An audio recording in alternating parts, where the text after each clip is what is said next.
Welcome back, my fellow assassins, to another episode of the Dark Assassins Podcast, the show that dives deep into not just technology, but the concepts, software, and procedures behind it all, and explains it so simply that even your grandma can understand it. As always, I'm your host, the Dark Assassin. So to start off this episode, which is, I guess, sort of becoming the "What nerdy stuff have I been up to this week?" segment of the podcast, I decided that I would revisit a project that, quite honestly, I have neglected for probably at least a year, if not going on more than a year, 2 years or so. Probably not quite 2 years, probably at least a year, year and a half, something like that. So this project was basically to keep a tally and like a running list database spreadsheet thingamajig that basically compiles all of the CPUs in computers that I've either personally owned or had used in the past or currently use. And this list one was very outdated. It didn't have, I don't think, really any of the CPUs that are found in my home lab. So that was a big lacking area. And the other lacking area was the fact that I pulled my CPU benchmarks from cpubenchmark.net, which I mentioned before on this podcast. But the problem with that is, like any kind of benchmarking standard, you got to keep up with the times, right? So what does that mean? So basically, if you have a chip that is the top of the line chip, 5 years from now, it's not going to be the top of the line chip. And to prevent like runaway numbers from just exploding as far as performance numbers go, you gotta figure out a way to normalize that and bring those numbers back down to earth. Because you'll eventually get to the point, right, where you'll have this chip that scores 15,234,552. It's like, well, okay. So if you can, normalize that and scale it back, it makes a lot more sense. So I don't know how often they update that to scale them back, but I even noticed between my old outdated list and when I recently checked when I was pull data from to update the list, I noticed that numbers were different, and this was only a year and a half apart. So to combat this, I of course just going through and manually entering all that data, no, that is definitely not good enough. You know me well enough by now to know we ain't going that route. We going the over extra route, and we're writing some code to solve this problem.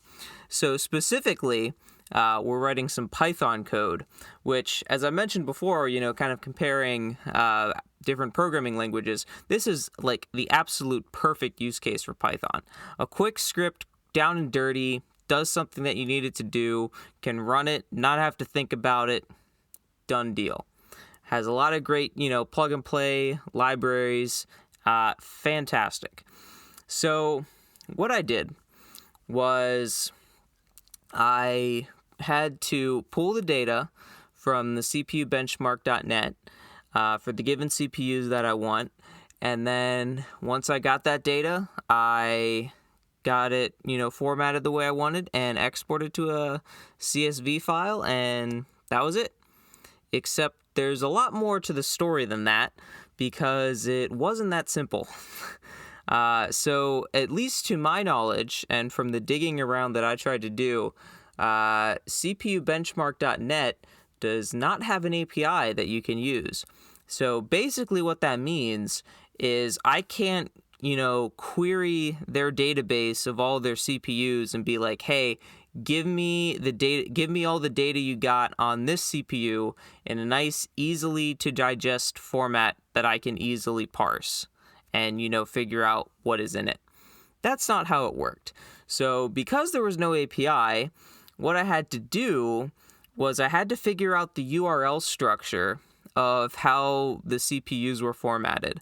So when you go to cpubenchmark.net and you search for a CPU and you look at the stats, you look at its benchmark, and you can see, what type of class it is. Is it a server CPU, a laptop CPU, a desktop CPU? What's the base clock of it? Does it have a turbo frequency? How much power does it draw? All that good stuff. So when it displays that, basically I had to check the URL and cross-check against various different CPUs to make sure it was consistent, number one, and two, figure out how that URL was structured so I could replicate that in my script in order to pull down that information. So once I figured that out, then I was able to get the part that's always the same, just make that a static variable, and then I could create a list of all the CPUs that's formatted in the way that they have to be in order for the URL to work. So I could compile a list of that in just a text file, feed that text file in, and I'd be off to the races. Except it's, again, not that simple because I'm pulling from a URL and not a API.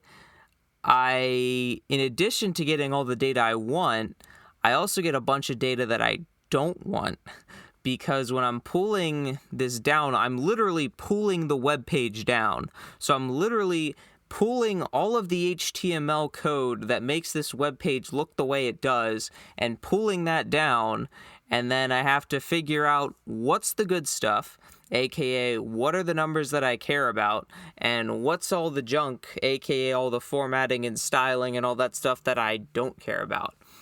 So that was fun.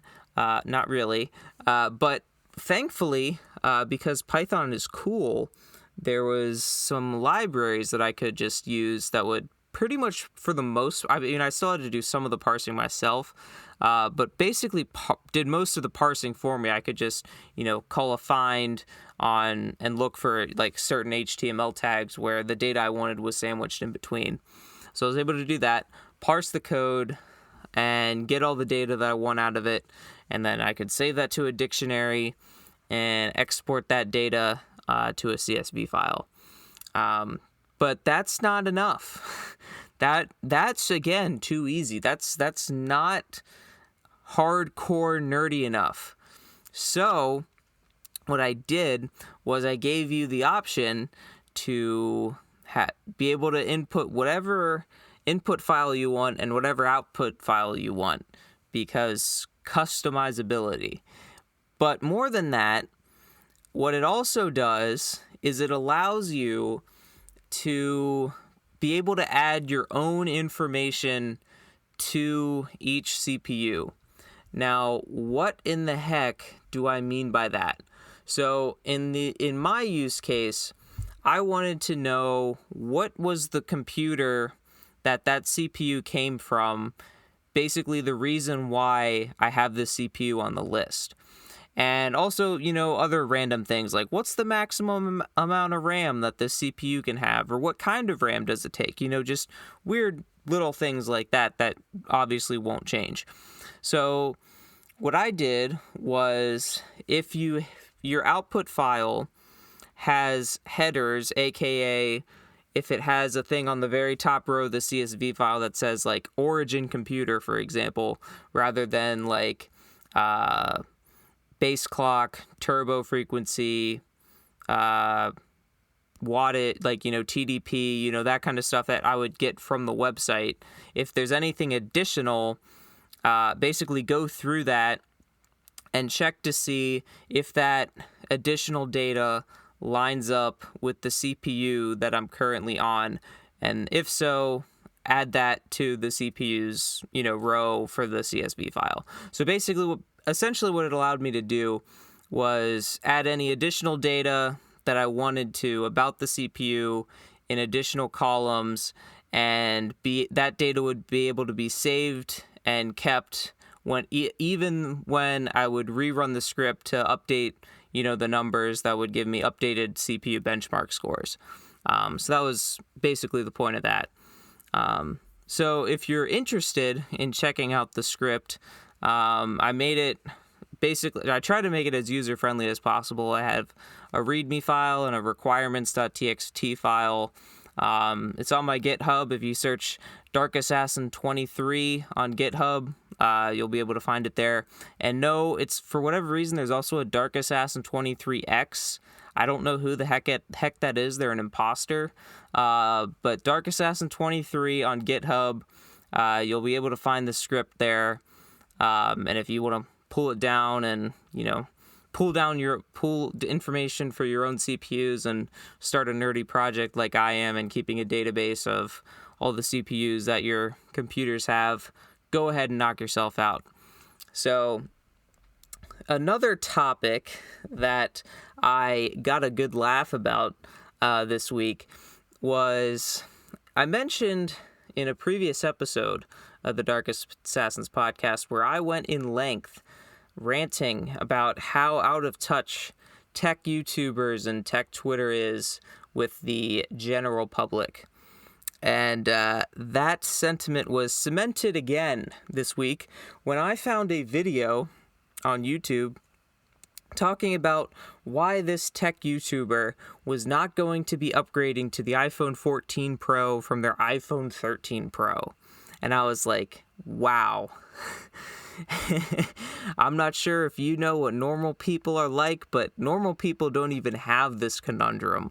Normal people are like, man, I just upgraded my phone last year. I'm set for the next at least probably 3 or 4 years, if not more, with how good phones are becoming these days. And really, I think I can speak for the vast majority of people on this one. The only reason in this day and age that you're really upgrading your phone is either one, your phone no longer is getting software updates, so you kind of have to upgrade if you want to, make sure you're secure and you don't have the potential of being hacked. And number two is your battery life just gets to the point where it's just so abysmal and terrible that you just can't use it anymore. I think those are really the two main use cases where people are actually upgrading their phones nowadays. Now, there's other fringe cases where, like, you see a phone that has a really nice feature that you really, really want, and then you'll go for it. Like, if you were going to upgrade, in the next year or two anyway, and this new phone comes out with a really cool feature that you like, then you'll upgrade, which was actually the case for me.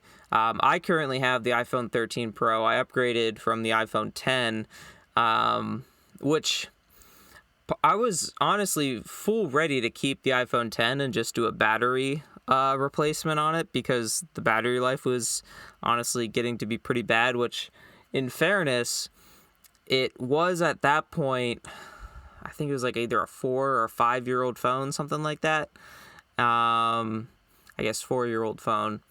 And which, to my credit, Apple rates their batteries, at least for the iPhone batteries, to be at 80% of the design capacity after 500 cycles. My phone was probably either close to, if not double, that 500 cycle mark, and I think I was around like 85% battery health. So in fairness to me, I did a pretty good job at, keeping the longevity of that. But, like, aside from the battery life issue, like, that thing was still snappy and quick and performant, and I didn't have any issues with it. But the main reason I upgraded was I was like, I need to do something about this battery. But the iPhone 13 Pro has promotion with that high refresh screen. I need to get work done on my phone. I'll just upgrade, which is the reason why I upgraded, which I think is kind of, in line with what most people do. Like, their battery life's not that great, and, the new one's coming out, and, it's got some cool features. I'll upgrade. It's been a few years. Why not? But the tech YouTuber space is the reverse of that. So rather than having to have a reason to upgrade, and you only upgrade every few years, maybe whether that's every 2 years because you're on a contract with your carrier, or that's every 3 or 4 years once the battery really starts going down. or whatever the case may be, you're not upgrading all that frequently. But tech YouTubers, it's the opposite. You have to have a reason not to upgrade because you're just always upgrading every single year. But the funny thing was the reasoning they gave was they're like, the performance of the new iPhone isn't really going to be that much better than my current iPhone, and I don't necessarily like the design, so as much as it pains me, I'm just not going to upgrade. And I'm like, man, like, you're just, like, it's just like, cementing this idea that how out of touch they are, which I thought it was funny. And like, the memes just, they basically just write themselves, they really do. So now getting into the real crux and meat of this podcast, unless you've been living under a rock this past week, aka you don't follow Dark Assassins Inc. on either Facebook or LinkedIn, which you should totally do, by the way, if you don't. If you're one of the fancy business-minded people, you can follow on LinkedIn. Otherwise, you can follow on Facebook, which the irony is, as much as I hate Facebook, Dark Assassins Inc., we got a Facebook page, which, it is what it is. I guess you gotta get some followers somehow, but no Twitter, because Twitter's just stupid. As I've mentioned before, I really don't understand the appeal of Twitter, and I don't think we could really do Twitter since, we're not like posting all the time. Since if you follow us on either Facebook or LinkedIn, you see really the only thing we post about is updates to this podcast, in all honesty. But we also post about other things too, which is why I said if you haven't been living under a rock, you're aware that a new encryption algorithm has entered the chat, which we broke that news on Sunday, I believe it was. A new encryption algorithm has come out called the Elite Encryption Algorithm, or EEA. And what this encryption algorithm is it's a symmetric key encryption algorithm, which takes inspiration from one-time pads, cipher blockchaining, symmetric key encryption, randomness, and variability to provide a new way of encrypting data.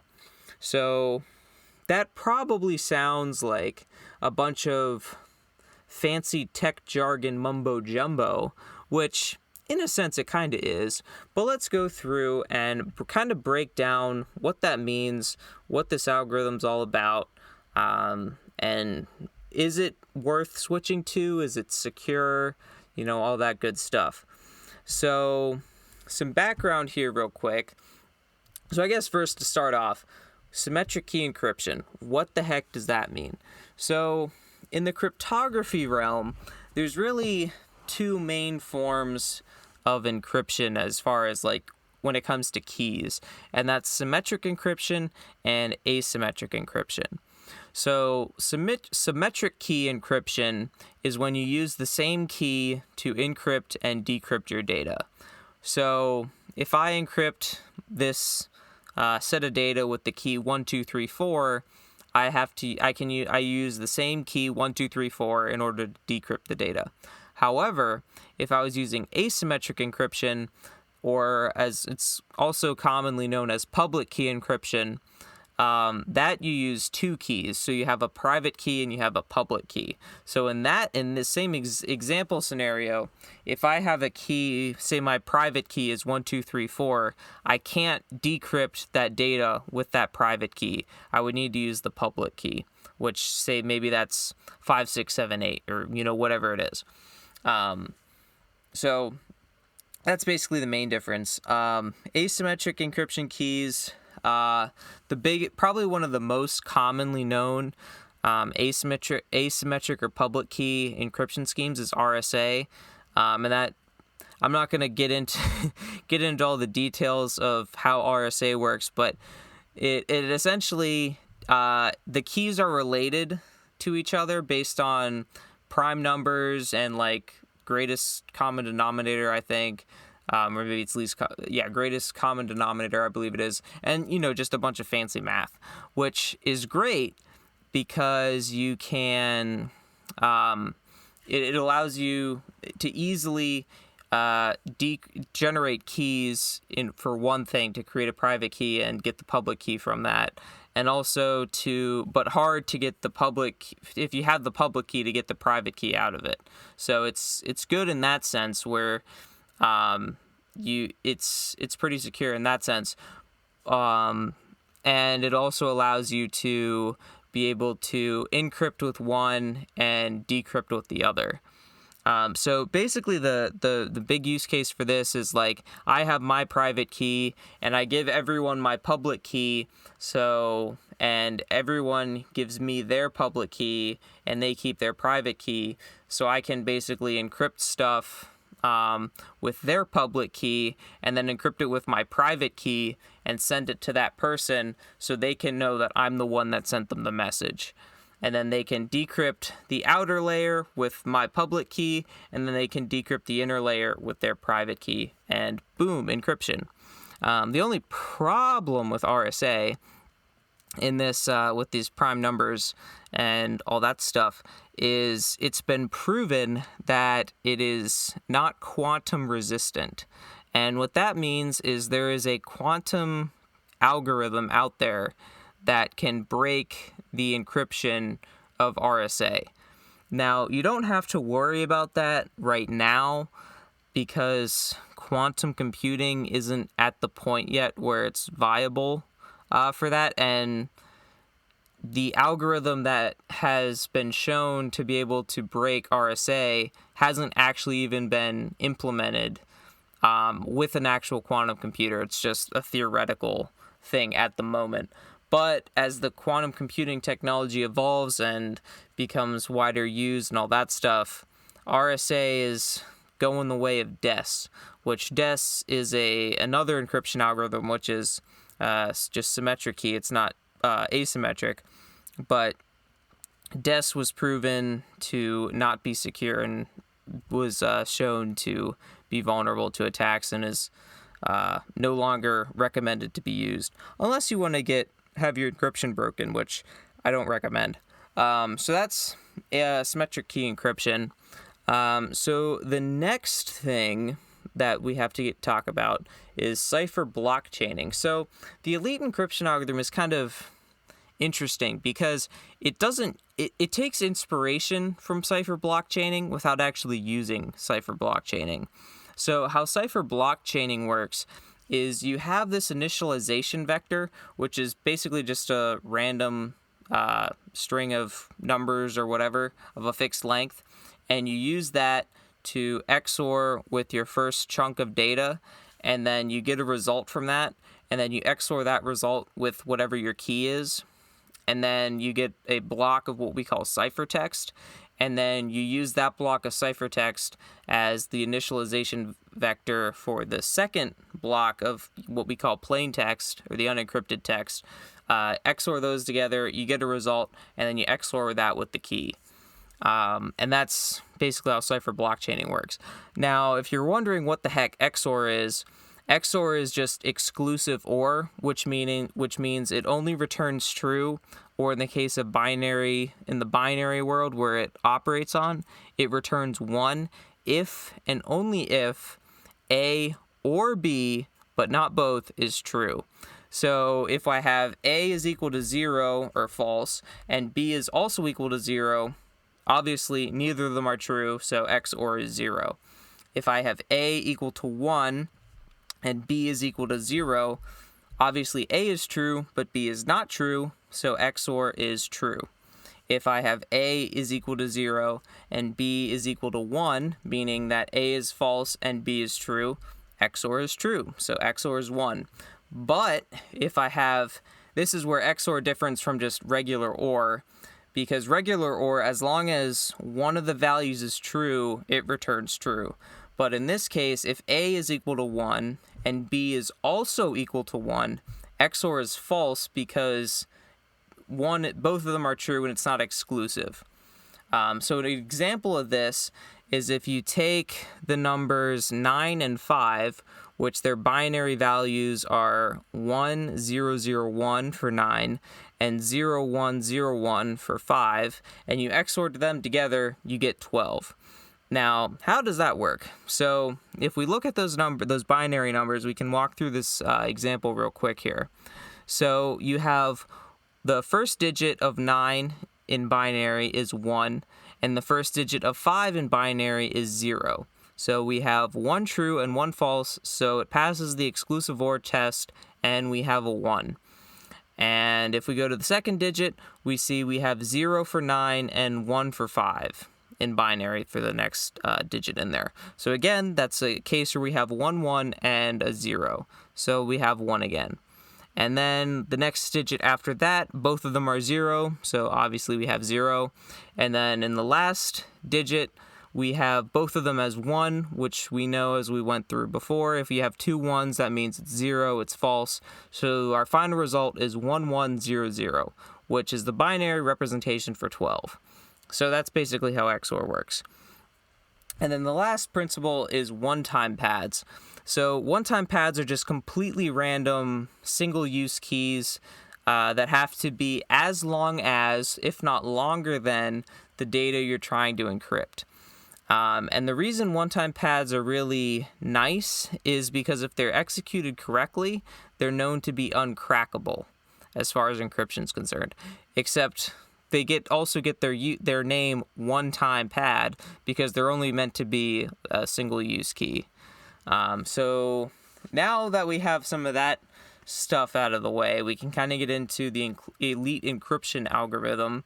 So as far as key generation is concerned, how it works is you take, like one-time pads, you take a completely random number and you take the hash of it, right? So the thing with the keys in the Elite Encryption Algorithm, unlike other encryption algorithms that have keys like, say, AES, for example, which is another symmetric key encryption algorithm, that has a couple of fixed lengths that the key can be.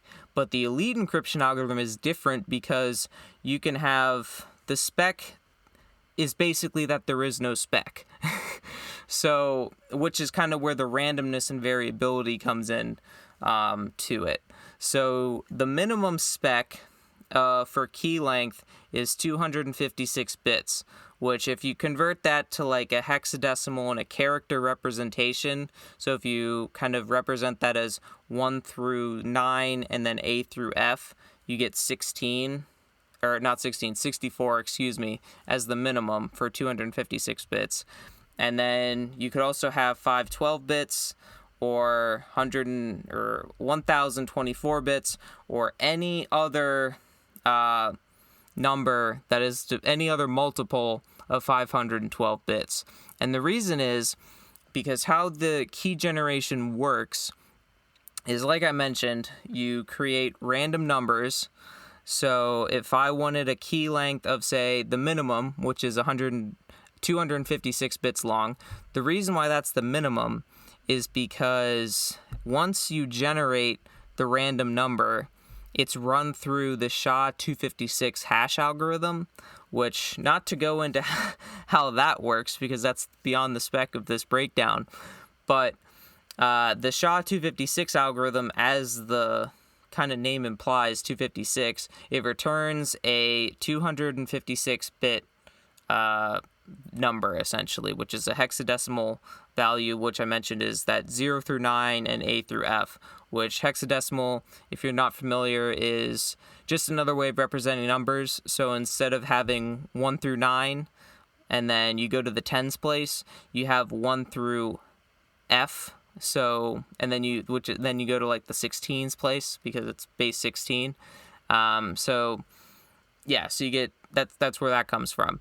And then if you want something bigger than 256 bits for your key length, like say you want a 512 or a 2048 or like a 4096 or some other multiple greater than 256 that's a multiple of 512, then you take the SHA-512 hash algorithm, and you put the random number through that hash function.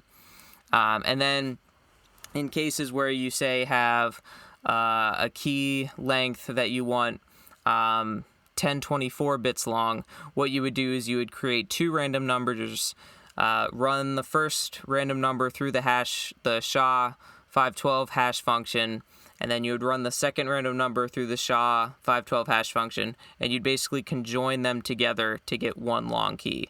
And you basically just compound this until you get to whatever your desired key length is.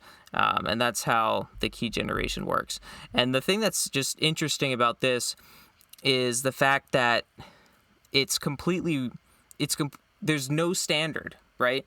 So if I'm an attacker trying to crack this encryption and I have this encrypted data, I have absolutely no idea how long my key has to be.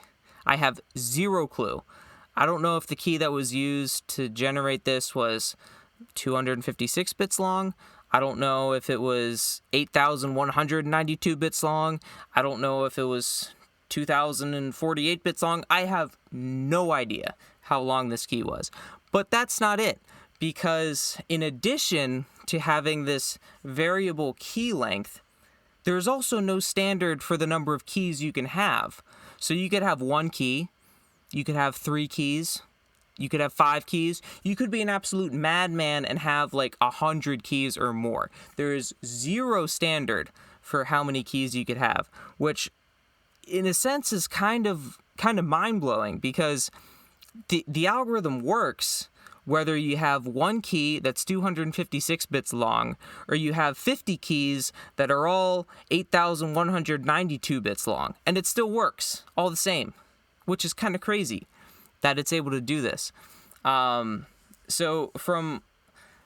Which is, like I mentioned when we covered in the very beginning, where this randomness and variability comes in, because you have no idea how many keys were used, and 2, how long those keys were. So trying to break that and figure out what the key, or in this case, keys were, I mean, good luck with that, trying to figure that out. And what's more is, because you can have so many keys, so hypothetically, let's say you had like 10 keys, right? And they were all 512 bits long. If an attacker, as we'll kind of get into once we go through how the encryption works, if the attacker were to get even all of your keys but didn't know the order that they were used in, they honestly might just give up, because they'd have to make sure the order was exactly right in order to break the encryption, which, unless they can get your key file to know that the keys are correct, the odds, especially if you have, say, like, 20 or 30 keys, or even less than that, like, 3, 4, 5 keys, with all the random number generating that's going on to make these keys, even if one of the keys is right, the odds that they're even going to be able to, 1, get all of them right, and 2, even get them in the correct order, because order matters when it comes to the keys, I mean, it's just virtually zero, at least from my, understanding of how this algorithm works. So speaking of how this algorithm works, as we mentioned with how cipher blockchaining works, this algorithm is similar but also different. So there is no initialization vector, but there's also no encryption with the key every single time. So how it works is you split the plain text, or your unencrypted data, into blocks that are the size of the key length, which is why this algorithm works with any key length, essentially. That's within the 512. That's either 256 bits long or some multiple of 512, because of the SHA-256 and 512 hash functions. So as long as it's, falls into that spec, the block size can be any length, essentially. Which, yeah, it can be any length, and the algorithm works all the same. So how it works is you take your first key, and you take your first block of unencrypted data, which is the same size as the key, which in cases where say your say your entire unencrypted data isn't as big as the key, the algorithm just adds padding to it, so it makes it the same length of the key. So you always have at least one block. So what you do is you take your first block and you do an XOR with the key, and you get a block of ciphertext. So then what you do is you take that block of ciphertext and you XOR it with the next block of plain text. And you keep repeating this process until you get to the end. And that doesn't sound all that hard, complicated, or whatever, but then it builds on that. So then we go to the second key and we repeat that process. So we take the first block of text, which is now encrypted. So we take that first block, which was originally the first block of ciphertext, and we XOR that with the second key. And then we take that first block, which has now been encrypted with two different keys, and we XOR that with the second block of text of data that was only encrypted with the first key. And we again repeat the process. And you do that for every single key that you have. So this process could be run once, it could be run 5 times, 10 times, 50 times, however many keys you have. It runs through this algorithm as many times as you have keys. Which is why I mentioned, even if you did manage to get the correct key, first off, if you only got one, it doesn't matter, because theoretically you'd probably be having multiple keys because how this algorithm is structured. You'd probably want to have more than one key, just because you can. And obviously the more keys you have, the less likely it'll be that someone will be able to unencrypt and break your data without actually getting your key. But then also, if someone did get one of your keys just through random chance, one, it wouldn't do anything because they wouldn't have the rest of them, and two, they would need to make sure it was in the correct order of keys, which again, they would have no idea where it was supposed to be. So the reverse of that, to decrypt the data, is just, like I said, the reverse. So the algorithm first has to figure out if your data is long enough. And this is actually pretty trivial if you think about it, because what you can do is how long your keys are. So if your data you're trying to decrypt is the same length as the length of your key, you know that you only have to XOR with the key as many. So yeah, and you just have to XOR with the key and you're good. So if I have, say, 5 keys, rather than starting with the first key, I would obviously start with the 5th key and then go back to the 4th and then the 3rd and then the 2nd and then, the first one, and go in reverse. But if your encrypted data is longer than the key length, then you know that that scheme of taking the encrypted text that you just encrypted and XORing it with the unencrypted text or whatever happened. So what you can do is you take the second to last block and encrypt it with the last block, or XOR it with the last block, and then you take the third to last block and you XOR with the second to last block, and then you work your way backwards until you get to the last block, which in this case is really the first block because we're going in reverse, and XOR that with the key. And then you go back to the end and do that process again and again and again and again until you get through all your keys, and then your data is decrypted.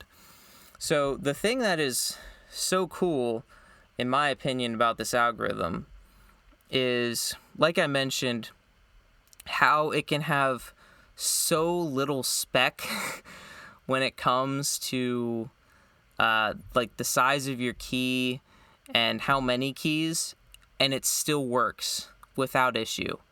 Like if you, like for example, if I tried to do AES with an unsupported key length, it wouldn't work. It would break. You're done. You're toast. But this, it doesn't matter. As long as I have a key length that is at least 256 bits or some multiple of 512, I'm good. So I could have a key that's, insanely huge and it would still work. And I could have a ton of keys and it would still work. Now, obviously, if you have a ton of keys and your keys are all massive, it's probably going to take a lot longer to run through the algorithm because how many iterations you have to do. Specifically, if you have a ton of keys, it's going to take a while because it's going to have to go through all those, especially if you're, encrypting massive files. But, again, that could be, a trade-off that you take for more security, having, the ability to have more keys in that sense. So kind of, I guess, wrapping things up here, should you drop everything, every encryption scheme, RSA, AES, all of those, triple DES, and use the Elite Encryption Algorithm? Well, basically the short answer is no, and it's not for the reason that you might expect, because I've been kind of talking this whole section of the podcast about how great this is and all this randomness and variability and how mind-blowing it is and how great it is.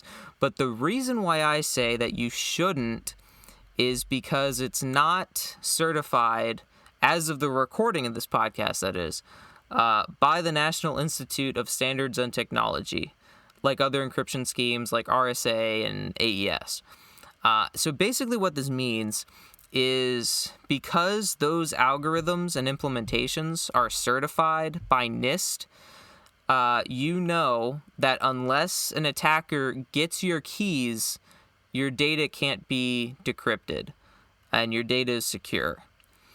The thing, because the Elite Encryption Algorithm currently isn't certified by NIST, it is currently, it hasn't been conclusively demonstrated and therefore certified that once your data has been encrypted, it's truly secure and unable to be decrypted and cracked unless the attacker has your keys.